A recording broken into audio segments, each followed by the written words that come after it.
I'm Daniel Lucas, and welcome to Book 101 Review. Book 101 is all about the books that I've read for the last 40 years. And today I have my special guest. He's the author of the book Zenith Man, no other than Mr. McCracken Poston Jr. Welcome to Book 101, Mr. Kraken, and can you please introduce more about yourself?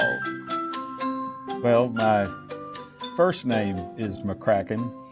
My last name is Poston, and I am named for my father, so I'm McCracken Poston Jr., and I wanted to honor him by calling myself that on the book. I wrote a book called Zenith Man, Death, Love, and Redemption in a Georgia Courtroom, and it's a true story, a murder trial from 25 years ago, more than 25 years ago now, where I was the lawyer for this man.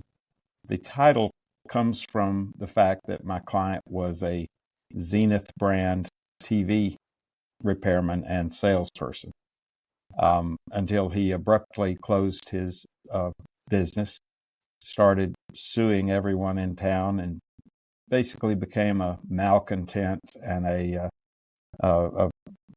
litigious character that made no friends by his actions. And meanwhile, I was in politics for a decade and lost decisively a race for the United States Congress in 1996. So less than a year later, everyone in this small town of Ringgold, Georgia, hears that there's a dead woman at Alvin Ridley's house. And everybody, including myself, thought that he had lived alone since his parents had died. And none of us really knew that he had a wife. Ringgold, Georgia is famous for, this is the place that Dolly Parton and her husband slipped away to from Nashville, Tennessee, and got married in 1966. Well, 3 weeks later, this couple, Alvin and Virginia Ridley, also got married here. And of course, they lived here. But by the time George Jones and Tammy Wynette slipped down from Nashville to get married in 1969, Virginia was missing. Her parents, from this 1968 article, put in an article in the newspaper saying that she was missing. The next time the public at large heard about Virginia Ridley was when she was found dead at Alvin's house. And this is a national tabloid article titled "Sicko Holds Wife Hostage for 30 Years and Then Kills Her." So I ended up representing Alvin Ridley. And the book is about 15 months of representing the most difficult person I'd ever dealt with in my life. He seemed hell-bent on kneecapping everything I was trying to do to help him. So it was an extremely difficult case.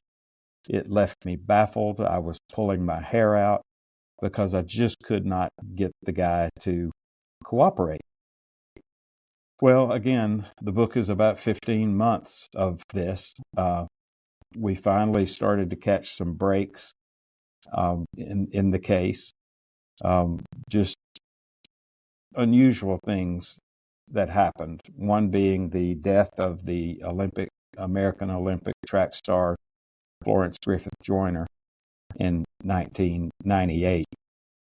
It turns out that her death was significant and that she died of a seizure disorder. And I utilized her autopsy to show that the state of Georgia was wrong to conclude that Virginia Ridley had been murdered. Our theory, because Virginia had suffered from epilepsy since childhood, was that she died from a seizure, and she had all the indications that that was the case. What's even more interesting, for 14 months, Alvin would not let me in his house. Because of articles like this, I insisted on going in to prove that There were no bars on the windows, no unusual locked places in the house. And it actually took me showing up with a turkey plate on Thanksgiving that my parents insisted that I give him, that he let me in.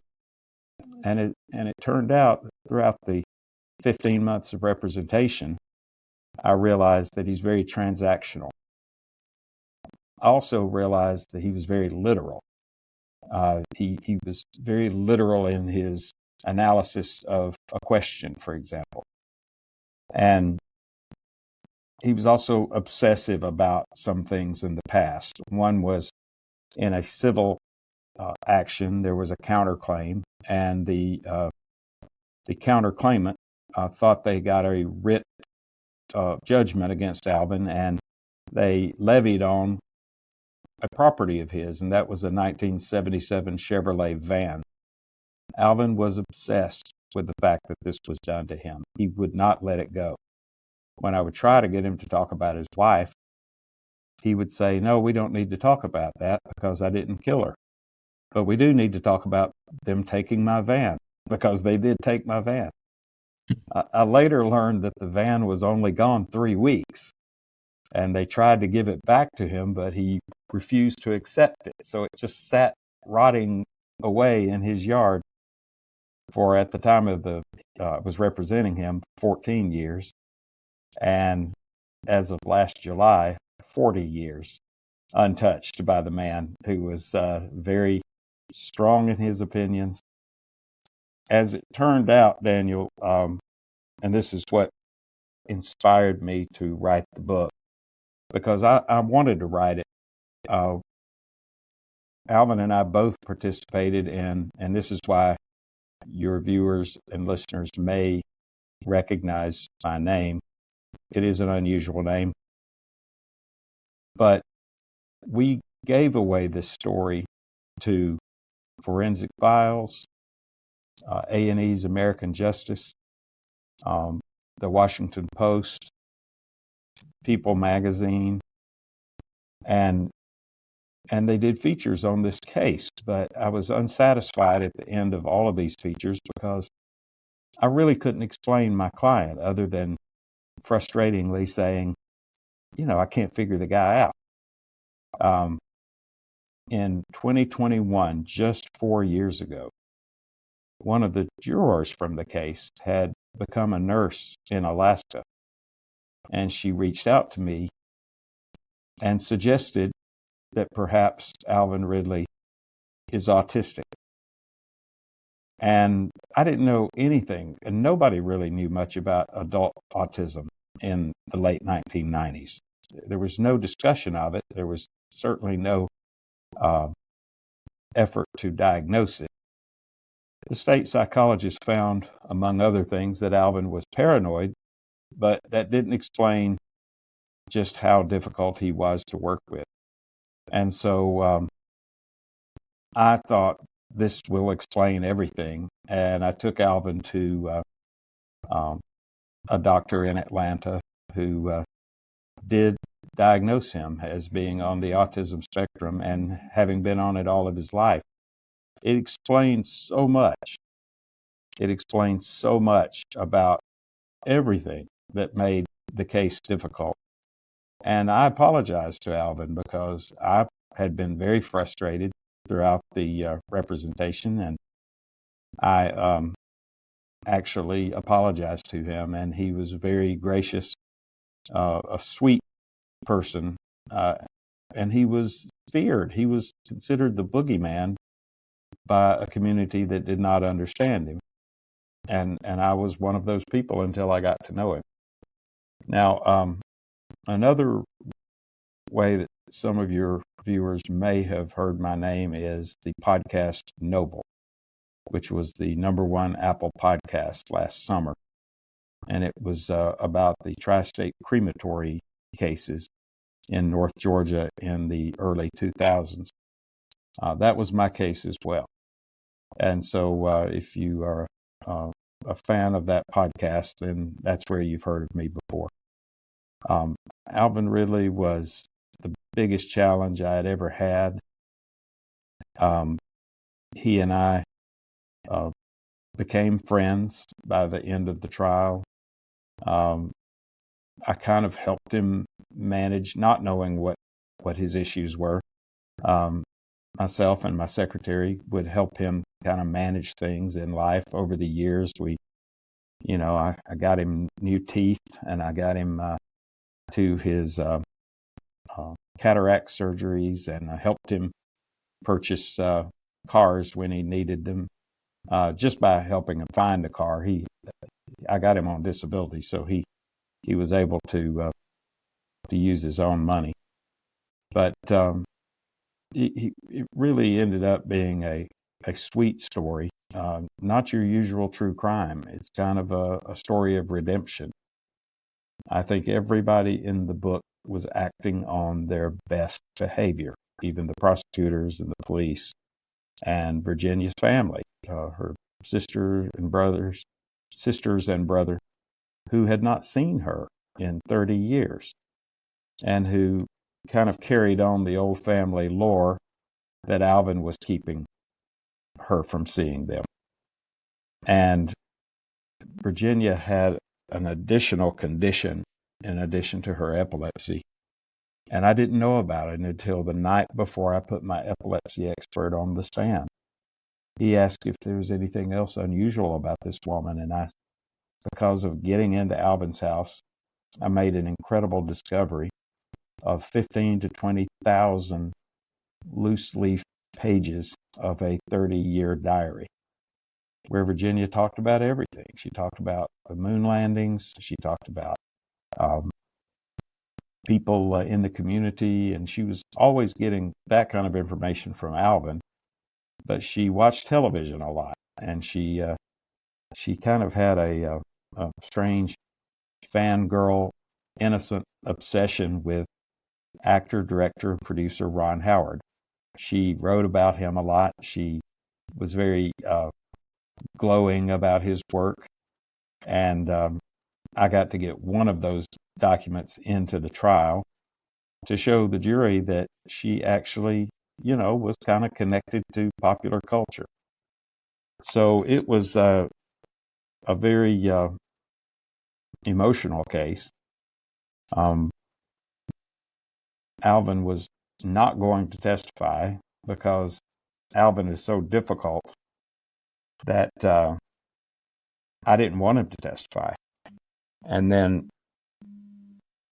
next to the last day of the trial, Alvin, we went to lunch. Alvin sat at a separate table with some fans that he started to accumulate.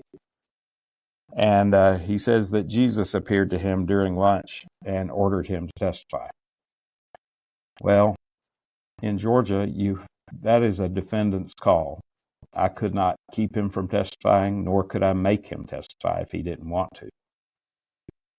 But the fact that he said that Jesus appeared to him and ordered him to testify, I think he thought I needed to hear that. And so I put him on the stand, really not having prepared him because of his seeming cold and distant nature. I thought it would hurt him. Alvin testified beautifully. He was truly aggrieved. He truly loved this woman. And from her writings, you could tell that she was quite strong-willed herself. And knowing his personality, I would imagine that she probably was the boss in the relationship. So there's a lot of unusual twists and turns, and most of them come directly from the trial transcript. And I've been fortunate to have been endorsed by a number of great people in their own right. One is John Meacham, the New York Times bestselling author and winner of the Pulitzer Prize. And one is Rory Kennedy, the Emmy Award-winning documentary filmmaker. Both of them read and endorsed my book. I really just want to spread Alvin's story as far as I can spread it. It's an important story. There are 5 million undiagnosed adults with autism in the United States alone.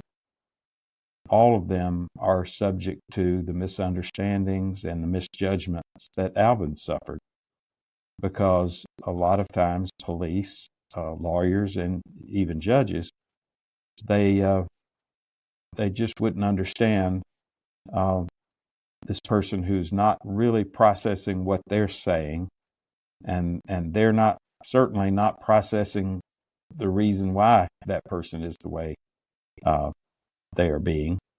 And so there's a great risk of injustice with these things. So I've really enjoyed the fact that families with autistic loved ones have reached out to me. They love the book for various reasons. But interestingly, school teachers tell me when they get me aside, they say, I knew from page one. In other words, in today's time, these professionals and family members can instantly diagnose Alvin from the behavior that I was describing. And I was writing from the position of ignorance that I held for 22 or 24 years. So it's been a wonderful thing to be able to continue to tell Alvin's story. And I really appreciate you having me on to tell it. And I would love to answer any of your questions. Mr. Poston, what message or questions do you hope readers are left with after reading Zenith Man? Well, I hope they're not looking for questions, because that meant I failed as an author. But I am describing about the millions of people who are still not diagnosed.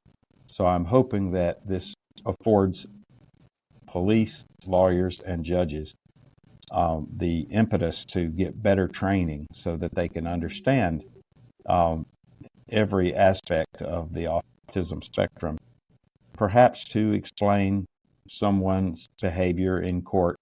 Or, for example, Alvin several times either bolted from a courtroom or threatened to. And that could have gotten him in a lot of trouble.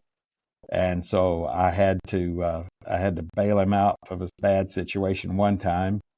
And it just was very difficult, but Alvin and I became quite close. Alvin passed away last July, but it was after the book came out.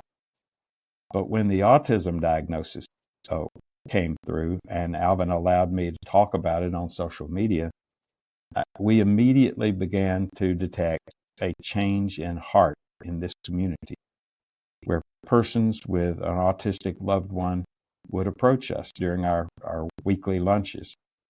And they were showing Alvin warmth and affection that he had never felt in his life. And he was lifted up by his diagnosis. And so by the time the book came out, he became a rock star. He was so good with big crowds. He would still be Alvin, but he had just this perfect timing. I was always the straight man, and he was the cut up, it seemed. And it was just a really beautiful thing to see the community show him love and affection for the first time in his whole adult life. So, Mr. Poston, how has this story impacted you personally, either as a writer or as a human being? Well, I practiced the old vomit draft theory, and that's just throw everything on the page. And with a 90,000 word contract, I ended up throwing up 177,000 words. So I put a lot more into it than I even thought would come out. And a lot of it was about my personal life and how, this story changed me in a positive way. And I hope people can get something like that out of it as well.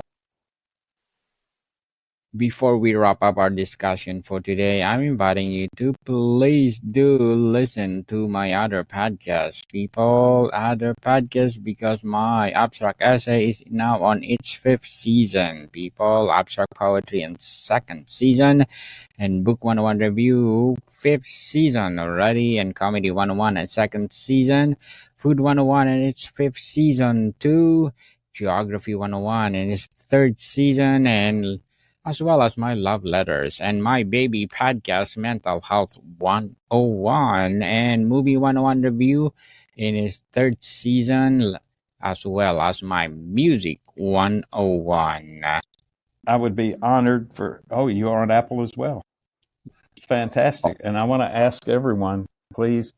There are more than one book with this title. Someone wrote a fictional account of our story and gave it the same name, Zenith Man. So please look for The Kissing Couple. That's Alvin and Virginia in a photo booth in 1965. And Yes. I hope that your listeners will, if you like true crime, if you like a love story, it rings both bells. And I would please ask that you consider reviewing it. I'd be honored. Definitely. I will, Mr. Poston. I will. For my last question, are there other stories like this at the intersection of crime, humanity, and redemption you'd like to tell next? Well, the story that was told in the Apple podcast Noble, that's Noble, that is the one everybody wants me to write. But there's a lot of aspects about that are, I'm just trying to find the right approach.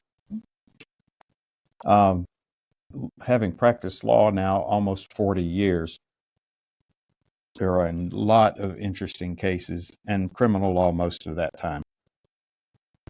And so there's plenty of material. I'm still enjoying telling Alvin Ridley's story right now, and I want to honor him by doing that. Alvin left more of an estate than you would expect a man of modest appearance to have, but he wanted all of his estate to go to establish a scholarship for autistic children. And so that's what my goal is, to get that estate established. I'm waiving my fees as administrator, executor, so that all of it, as Alvin wanted, to go to the scholarship. And so I'm very excited that his name will live on, perhaps longer than mine. Mr. McCracken Poston Jr., thank you so much for bringing Zenith Man to the world. And can you please invite our listeners to support the book itself? Thank you so much. Yes, so where you can buy the Zenith Man, mister? You can buy it at all ways to order books, certainly Amazon and Books A Million and Barnes & Noble, and in some independent bookstores, all of them, you can order it through their website. Yes, people, let's support Mr. McCracken Poston Jr. because if you support him, more and more and more Zenith Man to come. So, Mr. Kraken, thank you so much for your time. Thank you, Daniel. Bodycon people, see you soon.